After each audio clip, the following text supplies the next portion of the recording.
What considerations should programs be taking into account with their air program? Right now, it's really all about value creation. I'm working with one client, and they're actually talking about leaning into loyalty and seeing if there's a way to squeeze more blood out of that turnip, so to speak. But if there are ways from a loyalty perspective to drive value that is actually a procurement accepted number relative to whether it's perks, employee engagement, employee satisfaction during the trip, if there are a way to actually monetize that, that's a key way. Sustainability is becoming very, very important. It's not necessarily a negotiation element, but at the same time, I kind of call it a bargaining chit. So as you're talking about their fleet and age, their SAF investment, those kind of things, that's another piece to bring into the conversation. And how does predictive analytics play into that? I think a key piece with predictive is understanding how what they are offering will actually work going forward. It's one thing to offer a substantial incentive or discount, but if it can never be used, that's an issue.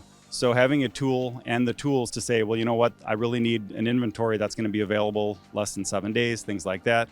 That becomes a key piece. You know, other things like inflation become important, how that affects demand. But those are probably the two key ones.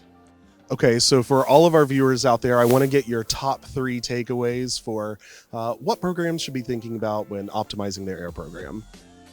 I think with the air program, actually to not look at it as the air program, to not look at it in that silo, but we like to look at transportation as what we call multimodal. So looking at air, rail, ground transportation, and seeing if there are value opportunities within that whole ecosystem rather than just looking at air.